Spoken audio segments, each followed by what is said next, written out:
First of all, when you look at the criticism, how much criticism has Jayson Tatum really received? Did he silence his critics? No. He wasn't the Eastern Conference Finals MVP. He wasn't the Finals MVP. I might put over just like impactful. I might put Derek White more impactful than JT. In this finals, they will have the two best players in the finals, Luka and Kyrie. What statement did Jaylen Brown make? What statement he's been trying to make all postseason long? That he's the best player on the Boston Celtics. Tatum's not hardened. He's not hard. The Jayson Tatum discourse this postseason, it's been nothing short of pathetic. As whether it's social media, the sports talk shows, or even the majority of podcasts, this guy to his detractors can do no right. And by the way some fans talk about him, you'd think he's a bona fide role player getting carried to an NBA championship. But if you look at his playoff numbers, I mean, he's basically 25-9-5 the entire postseason.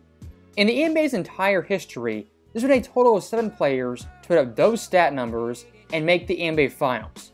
Of course, Tatum being one of them, but also Jokic, LeBron James, John Havlicek, Larry Bird, Giannis, and Luka.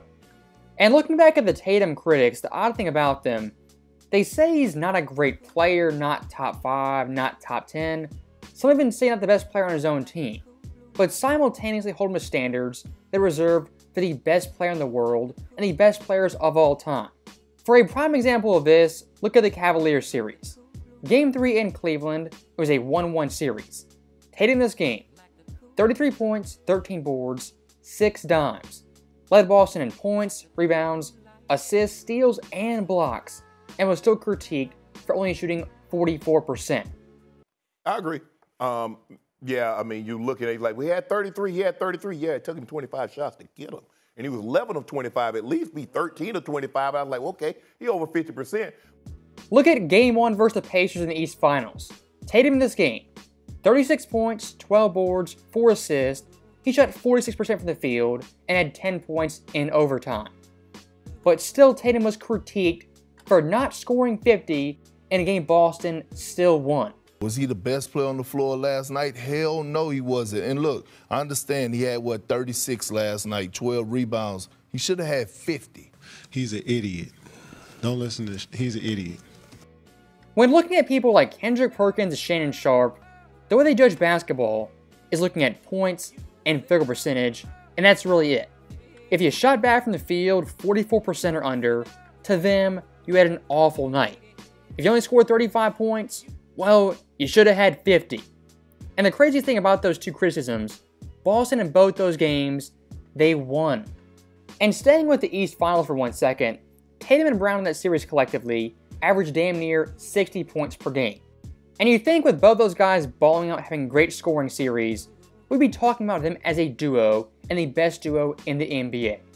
But unfortunately for those guys, that wasn't the conversation. Earlier this morning, they all were so genuinely, look at them, they're all so genuinely excited for him. And you did not seem to think that it was mirrored in Jayson Tatum. That right there is the high quality content, the substance, and the in-depth analysis you get at ESPN. And one of the big time problems with Tatum and Brown to the mainstream media, both these guys are stoic, kind of reserved, and really downright boring.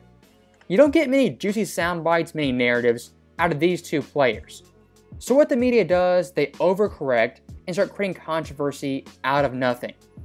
If any other tandem in the NBA both average 30 points per game in the conference finals, we'll be talking about them as the best duo in the NBA and the best duos in league history.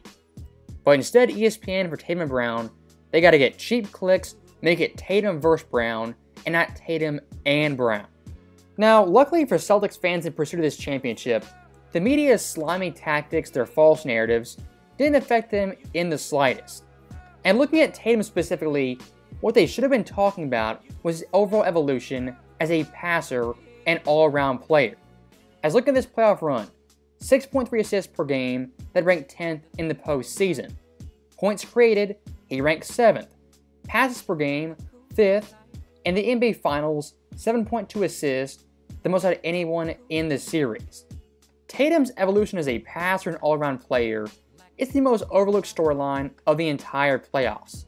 And looking at the NBA Finals versus Dallas, I think it was fairly obvious they thought Tatum was their best overall player, and stopping him solely will limit Boston's team.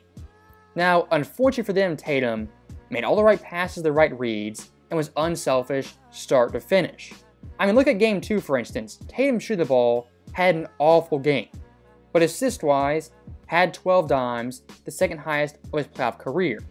Game 5, the closeout game in Boston, had 11 assists, the third highest of his playoff career.